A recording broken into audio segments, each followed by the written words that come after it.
Thank you for joining the Stanford Social Innovation Review's second webinar in our new series, SSIR Live. I'm Regina Ridley, Publishing Director of the Stanford Social Innovation Review and moderator for today's webinar. The Stanford Social Innovation Review is published at the Center for Social Innovation at the Stanford Graduate School of Business. We launched SSIR Live as an interactive way to engage with social change leaders on today's most important topics. We plan to host a new webinar every month, choosing among Stanford Social Innovation Review's most popular and powerful content. Thank you very much for joining us today. Before getting started, I want to go over a few housekeeping items. If you are having any trouble with sound, click on the refresh button on the left-hand side of your screen in the middle. For any technical difficulties, you can click on the help button in the top right-hand corner. The webinar will last 1 hour, about 40 minutes of presentation and discussion, followed by Q&A. Please submit your question by keying it into the box on the bottom left. Your question is anonymous. I appreciate if you could let me know if you are directing your question to one speaker in particular or to all of the speakers. The webinar will be accessible 3 hours from now by clicking on the same link you used today. You can freely access the webinar as many times as you'd like over the next year. Today, Mark Kramer, founder and managing director of FSG Social Impact Advisors, will be presenting on the topic of catalytic philanthropy. Mark and FSG have partnered with Stanford Social Innovation Review on several conferences, and we're delighted to now do a webinar together. Mark has been a frequent and popular author in the Stanford Social Innovation Review, most recently with his article on catalytic philanthropy in our fall issue. Mark's articles are always thought-provoking and generate great discussion in the philanthropic community. Not surprisingly, given Mark's penchant for shaking things up, today we will also be joined by two admired and outspoken leaders in the social sector. Tom Siebel is chairman of the METH Project Foundation, Siebel Foundation, and First Virtual Group. Many of you may also know him as the founder, chairman, and CEO of Siebel Systems, which grew to become one of the world's largest business software companies. Tom was the riveting final speaker at the Stanford Social Innovation Review and FSG Conference on Evaluation, and the METH Project epitomizes the principles of catalytic philanthropy. Diana Aviv is president and CEO of Independent Sector, a coalition of charities, foundations, and corporations committed to advance the common good by leading, strengthening, and mobilizing the charitable community. Diana is frequently called upon by the press to speak on major issues affecting the national nonprofit community, which is no wonder as she is an insightful and eloquent spokesperson for the sector. Thank you, Mark, Tom, and Diana for presenting and discussing catalytic philanthropy today. Thank you, Regina. And I want to say this is very exciting. We have almost 400 people signed up for this webinar, really from all over the world. So I want to start off by saying good morning and good afternoon and good evening, based on wherever you are. It was also great to look at the list of folks who signed up and see a lot of longtime friends and FSG clients among them. And I'm really grateful to Tom and Diana, two people I admire very much for their work in this sector, to making the time to join us today. I thought we'd start off by spending just 5 or 10 minutes briefly summarizing some of the ideas in the article to give us a common base for discussion, and then spend most of our time in a conversation with Tom and Diana, and then, as Regina said, opening it up to the webinar attendees for their questions as well.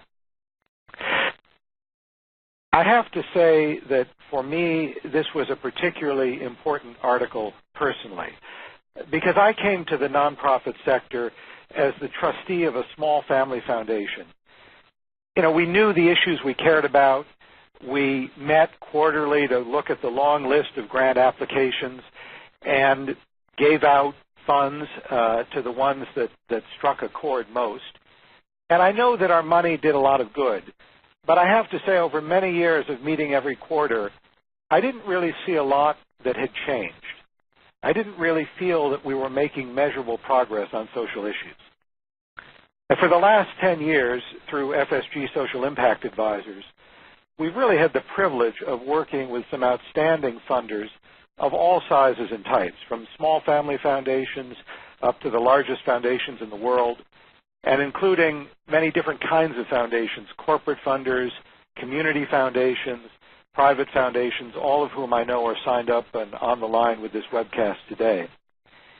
And over that time, as we really have continued to search at FSG to try to discover better ways to solve social problems, we've come on a short list of practices that seem to be particularly effective among the funders that had the most impact that we worked with. And this really began to get us to focus in on what are the barriers to impact that nonprofits face. And if we can move to the next slide, great. Thank you. And what are the opportunities that we as donors have to really achieve greater impact? And so just to set the stage briefly, the nonprofit sector is not small. It's almost 1.5 million nonprofit organizations, $300 billion a year in annual contributions, hardworking donors, hardworking grantees, and yet there are such limitations that nonprofits confront as they try and achieve impact. The sector is so fragmented. 90% of nonprofits have revenues of less than $500,000. Each one is working on its own, and indeed it has to, because the fundraising pitch is to say somehow we're different from all the other organizations that work on the same issue, and so you need to fund us instead of them. And that makes collaboration very, very hard. And of course, measuring results is something that's very hard for nonprofits to undertake. But as a consequence of that, there isn't always the kind of accountability or emphasis on effectiveness that we would like to see.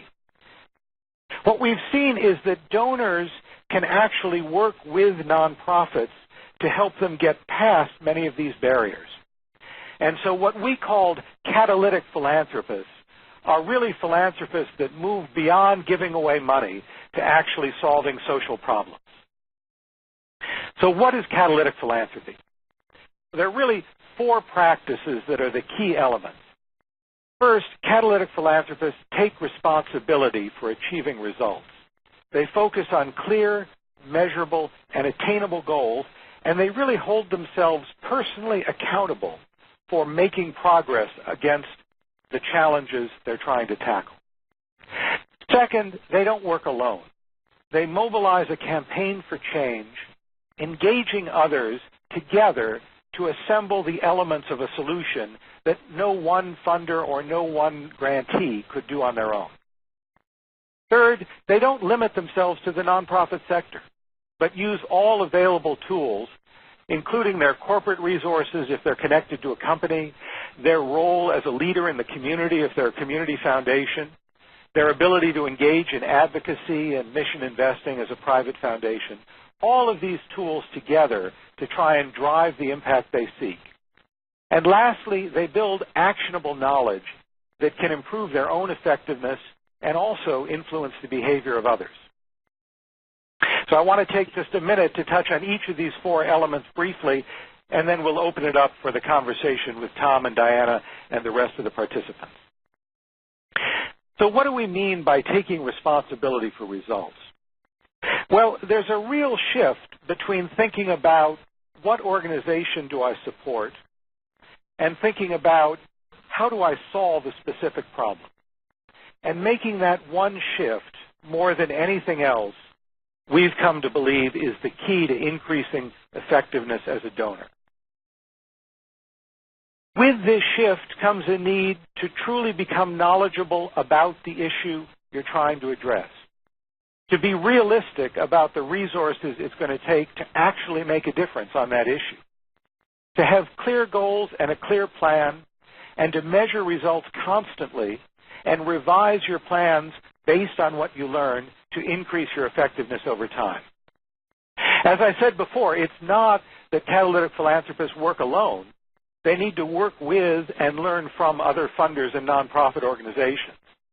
And they need to hold those other organizations accountable for results, but they can't just depend on them for the solution.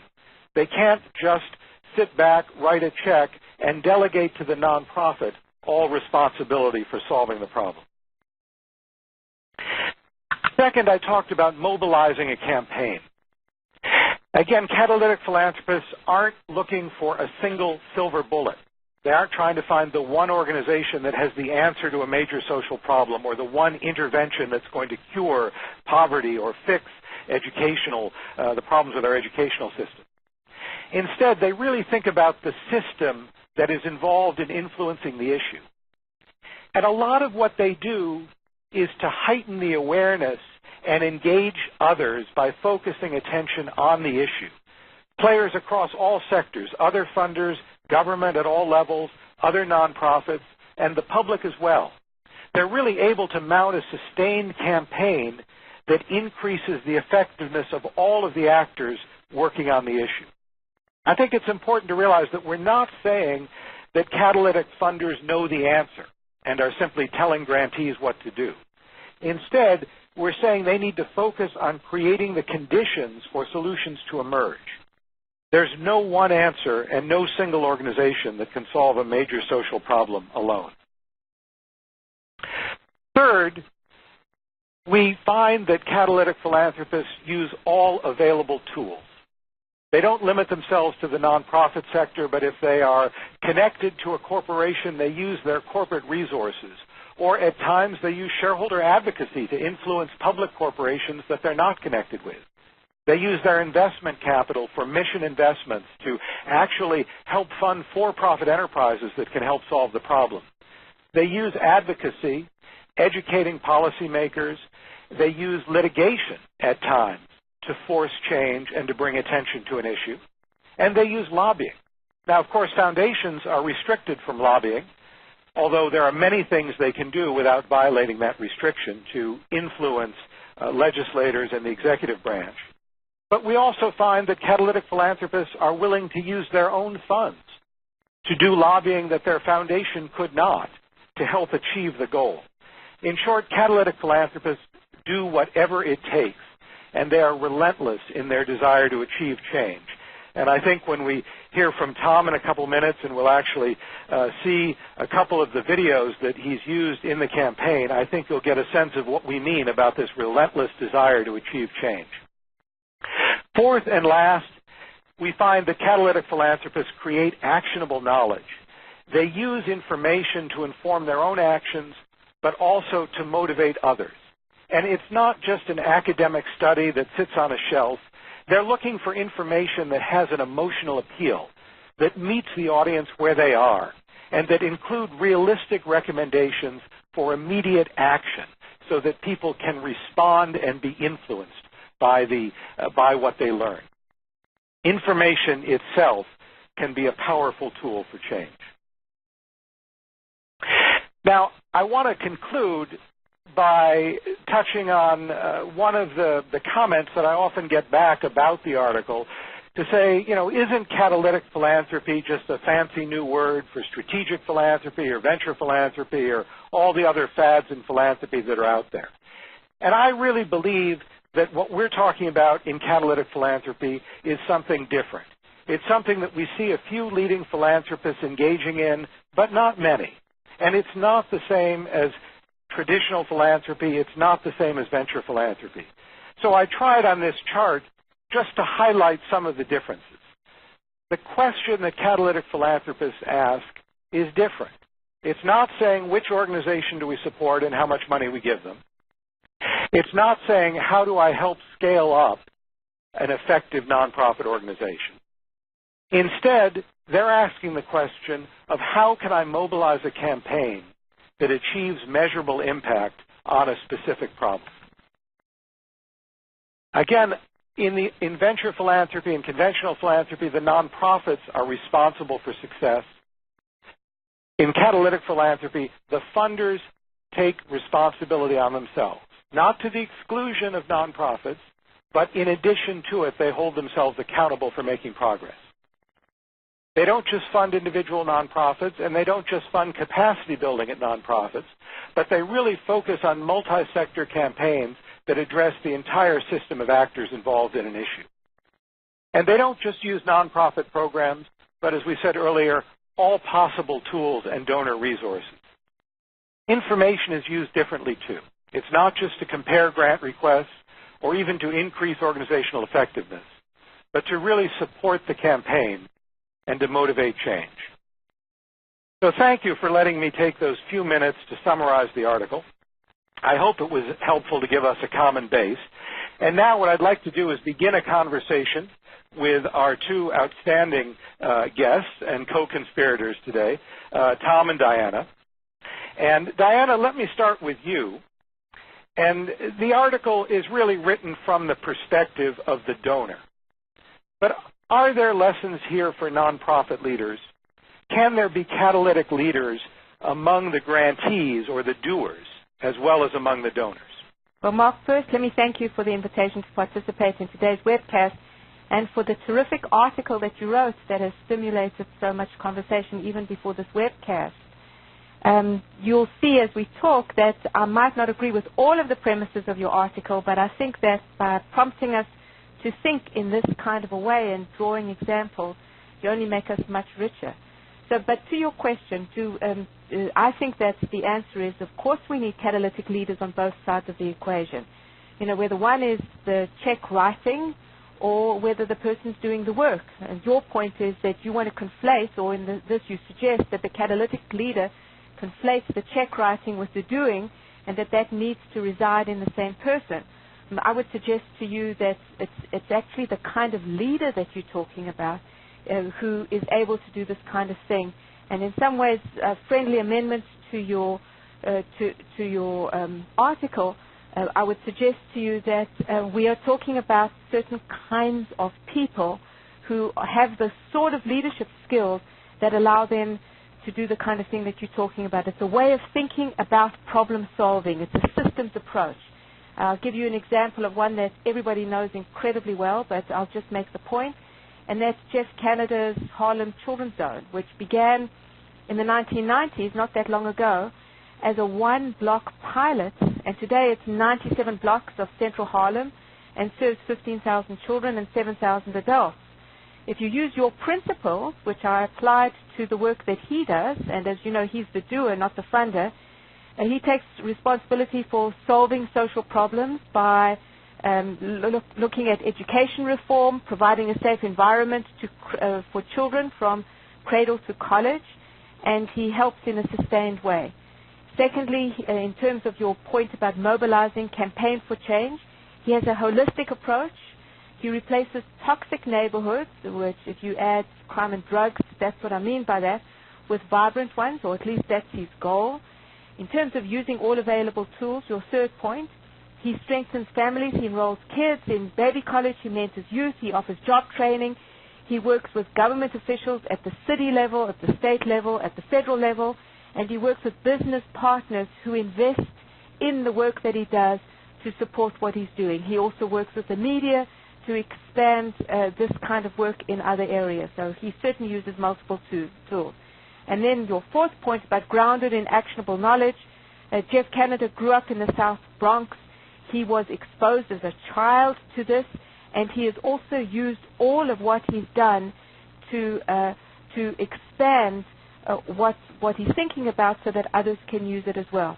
Now, lest you think that Jeff Canada is the only example that anybody on the planet will offer, because that's what people do, let me tell you that as I was thinking about today's presentation, we don't have time, but there are many, many other examples. Just one tiny one, I won't be as long, is Partners in Health, which has been in the news lately because of the incredible work that they're doing in Haiti.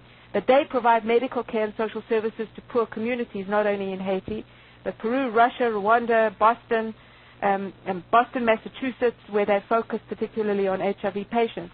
They've also used all available means, from pressuring drug manufacturers to lobbying on Capitol Hill and all that kind of thing. So that I think that in each of these cases, you will find them, and what defines the people is the extraordinary leadership and the commitment to do this work. That's terrific, Diana, and I absolutely agree that it is about leadership, and that leadership can come from the donor side or the grantee side, or ideally, of course, in partnership. Tom, let me turn to you. I chose the Montana Meth Project really as the prime example in my article.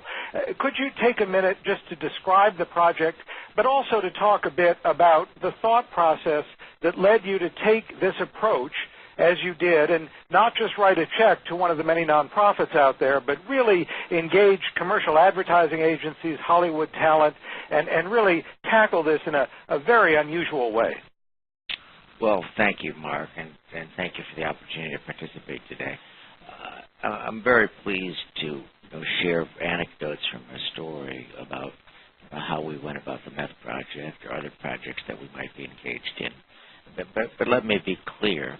I mean, I don't hold forth what we did or what we're doing as the right thing. It's not the only way. I don't suggest that this is a model. I suspect that everybody on this call has, better ideas, and in fact, is better informed than us on how to solve these things. So we do not present ourselves as an expert on anything having to do with philanthropy or social change, but to the extent that somebody is interested in what we did, we're happy to share the story. Now, the meth project. The meth project is a large-scale exercise in prevention as it relates to methamphetamine. We were exposed to methamphetamine because for the last 30 years we spent a lot of time, actually 40 years, in the state of Montana. And if you spend time in states like Montana, Idaho, Wyoming, Indiana, Missouri, and you are alert, you see that this is a very, very large public health problem. And the primary social response to methamphetamine is to deal with it as part of the war on drugs, which means longer and longer mandatory sentencing. And they just kind of stuff the jails with people, which doesn't seem to be a particularly effective response.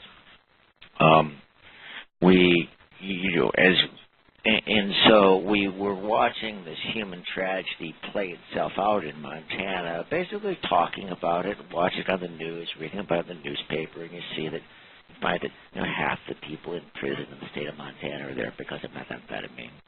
And it's just ripping the state apart, like it is many states in the United States. And then you do a little bit more research, from organizations like the National Association of Counties, and you find that it's been identified as the #1 drug problem in America. And then you talk to addiction experts, people at NIDA, National Institute for Drug Abuse, or you talk to the people like Rick Rawson at UCLA, and you find that methamphetamine is the fastest acting addictive agent known to man. And so it's a very significant human tragedy, and we're watching it play out in Montana. And after watching it for some years, we thought that there might be an opportunity. We might be able to assemble sufficient resources to have an impact in Montana. And so we conceived of this idea of the meth project as a large-scale exercise in prevention to see if we could achieve a substantial reduction in methamphetamine use. The first step was to research the topic, and we spent an extensive amount of time trying to develop domain expertise. And we spent time with the people at UCLA, with the people at the Annenberg School, University of Arizona, University of Illinois. We retained the Roper Group to do market research, TNS Info, Millward Brown to do market research. We worked with the RAND Corporation to study the problem. We conducted extensive focus groups, and we did extensive survey research in Montana, nationally, and in other states to try to understand the problem. We then spent time with the people at the National Association of Counties. We formed a strategic partnership with the Partnership for Drug-Free America to try to understand. They had been thinking about these types of problems for over a decade, and we wanted them to gain from their learnings. We were briefed by the Office of National Drug Control Policy. We spent time with NIDA, SAMHSA, Health and Human Services, and we really tried to develop some domain expertise relating to methamphetamine. And the more we found out about it, the more disturbing the issue became. I mean, we were dealing with a substance, the fastest acting addictive agent known to man. And we find that first-time use tends to happen between the ages of 12 and 17 years of age. You also find that the deleterious consequences of methamphetamine, the consequences of methamphetamine use are pretty deleterious. I mean, it's not true that everyone who uses it once becomes addicted. It is true that it's the fastest acting addictive agent known to man. It is true that some people become addicted after first-time use. It is true that it causes brain damage, dementia, massive tooth decay, psychosis. It is true that in many states in the United States, it's the number one proximate cause of crime. And so we spent almost a year just trying to develop domain expertise and then convening experts around the planet in messaging, in market research, in attitudinal surveys, in consumer product marketing to try to find a way to change the kind of rate then of acceleration of methamphetamine abuse. And we took after convening these experts, we decided to take a very unusual approach. And the approach was we're going to focus only on prevention. We're going to look at methamphetamine not as a drug, but as a consumer product. And we thought the idea was that we spend time with some of the experts at the American Legacy Foundation and the Robert Woods Johnson Foundation, which are just like unbelievable organizations for making change. I mean, these organizations we learned a lot from what they have learned in recent decades, and we kind of took pages out of their book to see if we could engage in. The idea was to first in the state of Montana to implement a broad-based communication strategy to assure that the young people in the state, people who were prospective candidates for product use, potential consumers, to ensure that they were well informed about the attributes of this product, so that when they had the opportunity to consume, they would be in a position to make a better informed product consumption decision. And the theory was that were they so educated, they would make a better product consumption decision, and that was the kind of the germ of the idea. That's terrific. And why don't we take a minute and just watch two of these 30-second commercials, because I really think that they convey a sense of how this project worked and the intensity of the effort that's hard to describe otherwise. So I know there'll be a few second lag after these run because people's computers download the videos at different rates. But let's take a minute now, Matt, and just watch these two videos.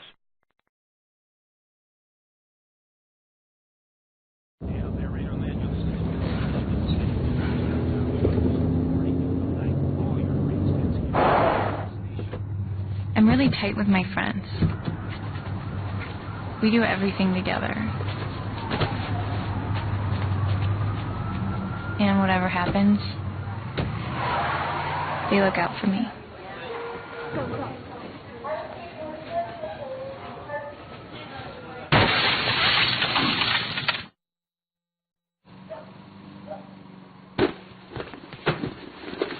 I'm really close with my mom. I always have been. John, what are you doing? Nothing. No, what is Nothing. going on? Leave me alone. I said leave me alone. Just shut up! She's just always been there for me. No, please. No, you're not. I don't know. She's my mom.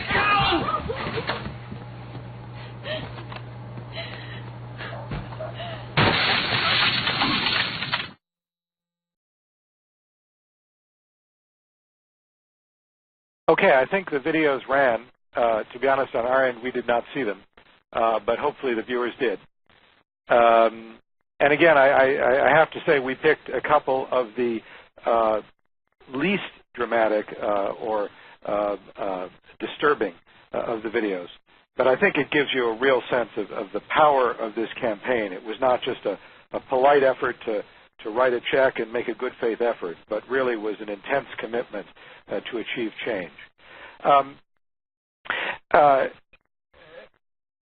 Let me ask another question before we open it up. One of the comments I hear about the article as well is a worry that this involves donors exerting too much control over grantees, simply going off and starting new projects on their own or multiplying the number of nonprofits out there. Tom, what's your sense? I mean, you created a new nonprofit organization. You did something others weren't doing. But is this a problem if donors begin to take action on their own? Well, again, we're not in a position to, really provide, expertise in that area. All I can tell you is what we did. We formed the Siebel Foundation in 1999, and we're basically in the business of strategic philanthropy. So we're in the business of starting organizations with the hope of affecting, that each organization we start will affect significant social change. So that just happens to be our business model. I'm not certain it's the most effective. I'm not certain I would recommend it to everybody, but that's what we do. Terrific. Diana, what's your view of this issue? Should donors stay out of the way and leave it to the grantees to come up with solutions? Oh, Mark, I don't think this is an either-or proposition at all. I think that's the most productive relationship, and I think that fits within the framework of catalytic philanthropy as well. I don't think you intended it either, is one of sharing responsibility for fulfilling a particular mission. There may be an extraordinary donor who's got brilliant ideas and is able to articulate both a solution and a strategy and an outcome in the way that Tom has described, and that should be the prevailing way to do it. There may be other instances in which there's an extraordinary leader of a nonprofit organization who's articulated a similarly extraordinary solution, creative, with all the systems that you described, and it would be great to get a funder or a number of funders together to do it, so that it really has to be both of these parties, as well as others, whether they're government or business, working together to make that kind of difference. I just want to give you a tiny little example to give you another example of how it came from the nonprofit side, but it could just as easily have been on the donor side. And I'm reminded of the Civic Innovation Lab, which was started in 2003 as an idea actually of the Cleveland Foundation, as well as local business leaders, to promote civic development in northeastern Ohio. The lab supported community entrepreneurship by funding about up to $30,000 for any kind of startup, civic, social, or business. And the program then pairs grantees with veteran entrepreneurs, the former offering innovative, creative solutions, and the latter offering the expertise. Well, in one of the latest examples was when a woman was disturbed by restaurants in Cleveland who were not recycling glass. So working from her home, she began collecting discarded glass and transforming it into new containers. And with a modest grant from the lab, her project is sold in 125 stores in 23 states. And the projects like this return $9.4 million to the community, have created almost 130 sustained jobs. My point being that sometimes the great idea comes from an individual, sometimes from an organization, sometimes from the entrepreneur, from the funder. What we need to do is to create a system in which we encourage all of this so we get the best possible ideas for the greatest impact. That's terrific, Diana. Tom, let me ask you one more question before I turn it over to Regina and open it up for participation by the more than 300 people on the webcast. Tom, you've been very careful to say that this isn't an answer for everybody, that you followed your own path. You've been fortunate in achieving some success with it, but that doesn't mean it's a model that everyone should follow. And I think we very much appreciate that modesty. But you had a lot of personal involvement here. You must have learned some lessons along the way. We have, again, more than 300 funders listening in on this webcast. What advice would you give to funders about how they might think about creating the greatest impact with their resources? Understanding there's no one magic answer, but just based on what you've learned. I think the two most important things to be learned from the success of the Meth Project, which I think the Meth Project today is funding in excess of $30 million, and it's active in 8 states, and in states like Montana, Arizona, Idaho, it's reduced methamphetamine abuse by over 50%. So it's been enormously effective. And I think we see that to some extent this is portrayed as the effort of this kind of Lone Ranger maverick. And I would say it's the opposite of that. Okay, independent of the funding model. Okay, independent of whether this is done individually or whether it's done through a large existing philanthropic organization, I would encourage people to look at the focus of. What we did was basically use this project as a means of pulling together expertise from all around the world to focus on a single problem. And we tried to convene virtually every expert, whether it was consumer market research, whether it was in public policy, whether it was law enforcement, everything from NIDA to Roper to the National Association of Counties to J. Walter Thompson. So I think it was the opposite of an individual effort. We basically used this organization as a focus to bring together the experts from around the world. And the second aspect of this campaign of this effort that I would encourage people to take a look at was the focus upon measuring results and attaining measurable results. So and this again is independent of the funding effort. We set aggressive objectives for these projects, okay, and then we try and we measure performance against those objectives, and we try to exceed those objectives. And I'd say that these are not always applied. These 2 rules are not always applied in the philanthropic world, and I would suggest that those might be the aspects of these programs that are worth people taking a look at. That's terrific, Tom. That certainly is great advice, and it certainly is consistent with our experience over the years at FSG working with a wide range of funders. Regina, why don't I now turn it over to you? I see we've had more than 40 questions from participants come in. I don't envy your task of having to pick the few that we'll actually have time to answer, but let me hand it over to you now to moderate the discussion. Great. Thank you very much for the discussion, and thanks so much for all these terrific questions that are streaming by. So I think just following up on the great commercials that we saw, Tom, I'll direct this question to you. What the audience really felt those commercials were powerful and was wondering what the public response was and if there was any sort of pushback to them. Great question. And first of all of those ads, all the campaigns, if anybody's interested in looking at them, are available on themethproject.org for anybody's review. Those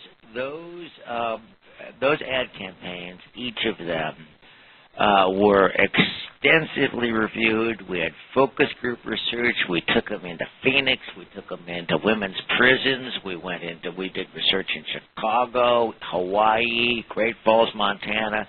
So we knew what the response was going to be from adults and from teenagers, from women and from men, from Native Americans and Afro-Americans and Caucasians before they were released. And I would say that universally, the response has been those ads have been received with high levels of enthusiasm. Most importantly, they've been received with high levels of enthusiasm by the intended audience, and that is 12 to 17-year-old people. They say that they're important, they say that they're impactful, and they recommend them to their friends. Great, and this is sort of a follow-on question to that. First, maybe, Tom, if you could respond first, and then Diana. The question is, Tom also seems to have used a technique that catalyzed the meth-abusing public to solve their own problem. For example, a high percentage of teens and adults made the choice to avoid or stop using meth. Reaching the consumer to be part of the solution is key in similar situations, such as youth violence, etc. Is it a tougher approach for problems like school reform, where there are so many different constituencies? This is Tom. I don't know about school reform. I don't understand that at all. There's no question in this campaign that we were trying to do something very similar to what I think the American Legacy Foundation has done very effectively related to tobacco, and that is to make tobacco use socially unacceptable. And if you look at what's going on in states like Montana, Idaho, Arizona, and other states where this campaign is running, meth use has become very, very socially unacceptable by teenagers. Not simply are they making the decision not to try it themselves, it's entirely unacceptable that one of their friends try it. And so that was a main thrust of the effort to basically, and this for those of you in the prevention business, this is a highly charged word, but make no mistake, we set out to stigmatize product use. Regina, if you want me to respond to that, let me say that involving the public in problem solving where they have a vested interest, particularly when it's in their communities, is probably the most important recipe for success. Or if it's a targeted audience that affects them, if they embrace it and own it and it feels like it's theirs, then it's likely to stick as opposed to some gimmick that somebody imposes from the outside and feels cool while it's happening, but when those folks go away, so does the idea.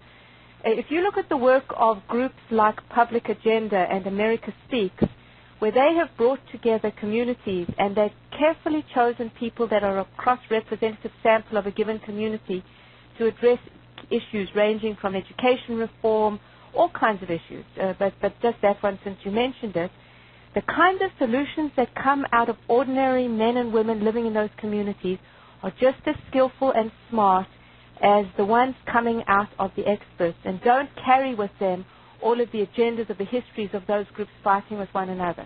So I would say that one of the ingredients for success, whether one's doing catalytic philanthropy or any other kind, is to make sure that the people who ultimately inherit the outcome are part of the solution as you go forward. And Regina, if I can just add to that, I think that it's a great question, and the educational reform context is something we've certainly worked a lot on at FSG. It is a more complicated issue in the sense that what Tom was trying to do, if I understand it, was get individual teenagers to say no in terms of trying meth. Now, for students in reforming schools, there are actually many populations that are involved. The parents have to change their behavior, teachers have to change their behavior, administrators and school districts have to change. It's not just up to the student to say, I want to be a better student tomorrow. And so I do think that the principle of engaging these populations, of supporting them in finding solutions, does apply, but there are many more populations involved, again, to think about how that system impacts the issue. Okay, thank you. And I have to bring it up, you've touched on the issue of measurement, but there's a big thread of questions regarding measurement. So if, Diana, maybe you could start with this. Let's see, are there models for measuring this kind of social change? Yeah, there sure are. There are lots of different models for measuring social change. The problem that we have is that not every organization, big surprise, in the nonprofit community subscribes to the same measurements or accepts that that particular form of measurement will reflect their successes. What we've been trying to do at Independent Sectors, we've convened a diverse group of leaders to see if there is who are experts on measurement and outcome and who are committed to believing that we have to measure our results in a deliberate and concrete way and create a continuous feedback loops to improve how we do our missions and to see whether the investment of the resources makes a difference. And what we've come up with so far is what I would call 5 deceptively simple methods or questions that every organization and every funder who's even thinking of doing something themselves, as in the model we're talking about today, or who's going to support others doing it, should be sure that every organization is able to answer these questions. And they may sound simple, but if every organization did it, we think we'd be much further along. First one is, what are we trying to accomplish? Secondly, what are our strategies for getting there? Third, what are our organization's capabilities for doing this? Fourthly, how will we know if we are making progress? And fifthly, what have we and haven't we accomplished so far. And we think that if folks started just with that, we've done some field testing of these and found that for some organizations that it's taken them a day and a half of consulting with one another and their staff and their boards to actually come up with the answers. But you'd be surprised how many organizations, or perhaps Mark certainly wouldn't be surprised, how many organizations don't even begin to know how to answer those questions. We do think it's all about impact. Thank you. Mark, did you want to comment on this question? Sure. I think people use the word evaluation to mean so many different things, and I think there's a tendency to think about evaluation as being a social science study or quasi-experimental design with a randomized control group, and it's very expensive and it's very complicated. I think, and there's certainly a place for those, but I think what we're seeing more and more, both on the funder side and the grantee side, is a move toward simple, timely metrics that give a sense of whether progress is being made on an issue. They're not proving it to a scientific standard, but they are getting timely information that helps them refine their strategy and improve their effectiveness over time. Again, as Tom talked a lot about the focus groups that he used, to my mind, that's a great form of evaluation of feedback, a way of testing what he was doing and being able to refine and improve it to become more effective over time. Thank you. Tom, we're getting a number of questions about the small funders who maybe can't devote as much time or financial resources as large funders. And do you have any advice for smaller donors, smaller funders interested in being catalytic philanthropists? I think that everybody, just at whatever scale it might be, is trying to do the same thing. And that's, essentially leave their community a better place than they found it. And I think, whatever the person's resource might be, it might be money, it might be connections, or it might be just time and effort. I mean, in some small way, we're all trying to leave the community in a better way than we found it, and you just got to go with whatever you got. I mean, if the resource that you have is time, commit time. If it's talent in organizational skills or marketing skills or communication skills, apply that. But I think it's a matter of find the organization, find the effort where you want to make a difference, and give them whatever you got. It might be time, it might be talent, it might be money, it might be organizational skills. All of us just got to, get in there and do what we can with whatever resources have been made available to us. I think it's, I don't think there's any other answer. Thank you. Thank you. And the question has also come up several times about basically, what is the relationship between catalytic philanthropy and government? Does government, as a funder of many social problems, have a role? Is it the responsibility of government to be solving social problems? Diana, would you mind tackling those questions? Well, that's really a great question. A couple of things. The one is, I just want to remind everybody that when we talk about private foundations, and I'm not sure that Mark will include too many private foundations as part of catalytic philanthropy, they give away per year, or at least prior to this crisis, somewhere in the vicinity of between $32 and $40 billion a year. It's worth noting that the California state budget for education is $36.7 billion, and nobody thinks that California is doing a brilliant job of their K through 12 education program. Philanthropy, relative to government, is a tiny partner. Government, the president's going to do his State of the Union later today, and early next month we'll see their budget. When the Congress and the president debate, they're going to be debating about the allocation of well over $2 trillion. That remind people that's more than $2,000 billion. So when we talk about the impact of what the charitable sector or the sector, the non-governmental sector, the social sector does, part of its impact can be how it shapes government's priorities to solve some of these massive problems. In the end, these solutions are not going to be in the hands only of the charitable community. At the same time, I think I said the State of the Union is tonight. It's Wednesday night. I apologize about that. I'm already thinking I'm on Wednesday. But the other thing that's worth noting is that that government as well cannot do it by itself. That we think that there needs to be a partnership between government, business, and the social sector if we want to tackle all these problems and be effective. If I could comment, and I agree with everything that Diane said there. You know, when we look at the public health problem associated with methamphetamine, you know, we retained Rand Corporation to do an estimate upon the social cost, annual social cost in the United States of methamphetamine abuse. And the annual social cost today to the taxpayer in the United States is somewhere between $16 and $48 billion a year. I mean, these are pretty big numbers. So in that particular, you know, I don't know whether government plays a role in the arts or not. Okay, I suspect the government does play a role in education. I suspect they should play a role in national defense. But I think it's pretty, you know, when we're currently spending between $16 and $48 billion a year. In addition, we're spending $38 billion a year incarcerating drug abusers in the United States. That's the annual cost. I think it's pretty easy to argue in that case that I think there's a role for government funding in reducing these social costs to taxpayers. Thank you. Let's see. There was a question, Diana, if you wouldn't mind repeating your 5 questions. A couple of people asked that. Sure. The first one is, let me just get my notes so that I say it right. I have it right near me.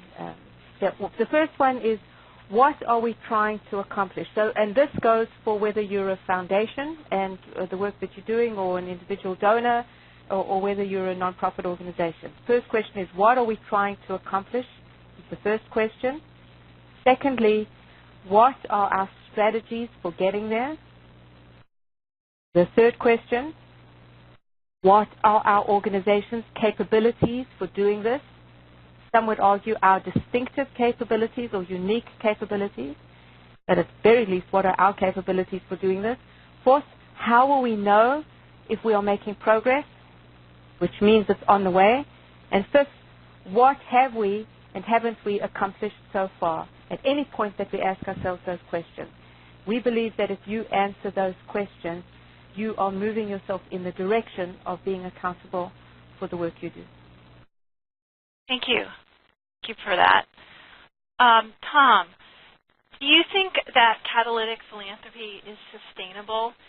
And on the side question, how long will the meth commercials run? And I guess the question is, how long will your efforts there go? Is the meth project, I don't know if catalytic, I think as one of the many models of philanthropic activity, that what Mark identified as the catalytic model will continue to exist. And there will people who will go about it that way with varying degrees of effectiveness. As it relates to the meth project, I think the meth project is self-sustaining today in states like Montana and other states where it's got ongoing funding models. In the state of Montana, they've reduced teenage methamphetamine use by over, I think, 62%, adult methamphetamine use by over 70%. Meth crimes are down 63%, 62%. I think that in the state of Montana, they're going to be done when they basically have driven methamphetamine from the state, and I think they're going to achieve that. I think they're going to get it down to the noise level. And, so I think it's sustainable. I think that when this thing runs its course, there will be lives saved and fewer methamphetamine users. And, in some small way, the world will be a better place. I agree. Thank you. And we're sort of getting towards wrap-up, so I will ask this question and then ask for final reflections. But the question was if the panelists could reflect on when catalytic philanthropy might and might not work and what the risks might be to those we intend to serve. Does philanthropy on this scale increase or present a risk of unintended consequences? Diana, would you mind tackling that? Sure. I think that catalytic philanthropy is a wonderful idea, as part of a universe of some other parts as well. And of course, when Mark describes it, it's got a much broader construct than when others might begin to describe it. There are catalytic philanthropists who have the time and the energy and the resources and the power and the motivation to be able to do all of the things that Tom's been able to do. There are catalytic nonprofit leaders who are able to mobilize in exactly the same way, except they don't have the resources in their pockets. They may have, that might be part of where they start out. If we understand that the construct behind catalytic philanthropy or catalytic work is being able to mobilize systems and looking at the gestalt and recognizing that we're part of a social ecosystem and solving problems in that context, bringing to bear all of the different systems that impinge upon that problem and being very targeted in our outcome, then catalytic philanthropy, if it's defined in that broad way, would be very useful in all places. Thank you. I think at this time I'll just ask each of our wonderful presenters to take a minute or so and just give us give the audience, which is over 300, any final thoughts on our overall discussion here. Yeah, start with Tom, please. Oh my goodness! Well, I'm just flattered that anybody has any interest in what we're doing, and to the extent that we have published everything we're doing, the methodology, the operational model, the governance model, the research model, it's all available on our website.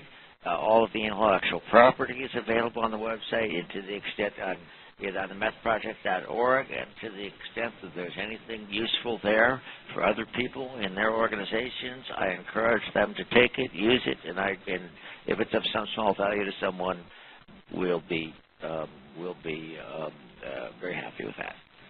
Great. Thank you very much, Tom. Diana? This is all about impact. We are looking at different ways to see whether the work that we do and the time we spend and the trust we engage other people in to do the work is going to make a difference. If it doesn't make a difference, we shouldn't be doing it. We should be changing. And when it does, we should do more of it and better. Great. Good. Mark, any final thoughts? Sure. I would emphasize, as I think both Tom and Diana have said, that we're not suggesting that catalytic philanthropy is a recipe that is the whole answer for everyone. Each of us brings something different and unique to our work in the social sector, and strategy is really about capturing, identifying, and leveraging that unique way that each of us can achieve impact. I think what we've tried to do in catalytic philanthropy is get people to think about the role of leadership, whether it's from the donor or the grantee, and the need to assemble multiple elements into a solution, not just to give money to a single organization.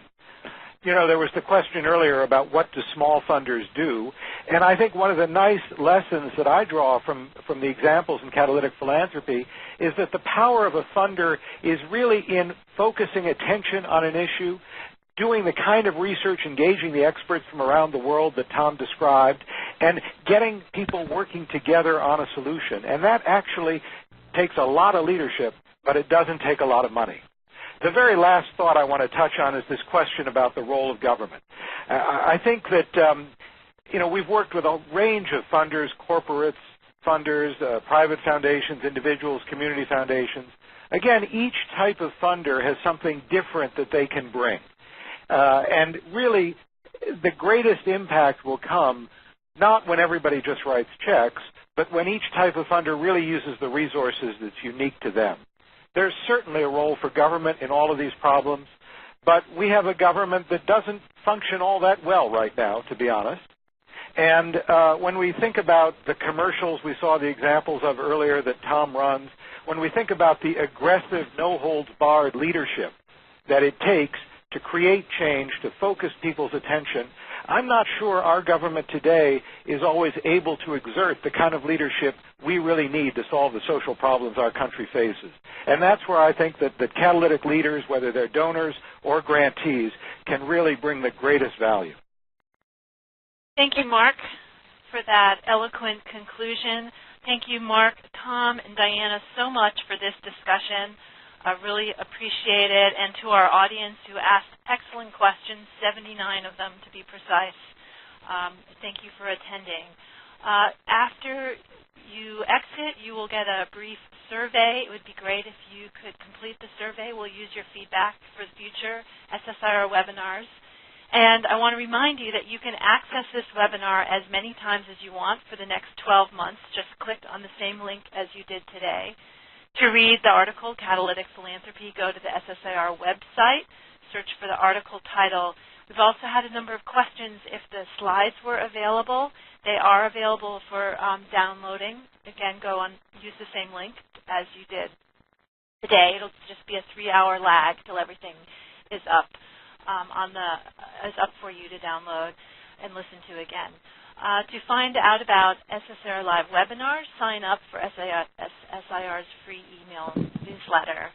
And again, thank you very much to Mark, Tom, and Diana. Thank you very much to our audience. And warm wishes to all for the new year from the staff at the Stanford Social Innovation Review. And thank you, Regina.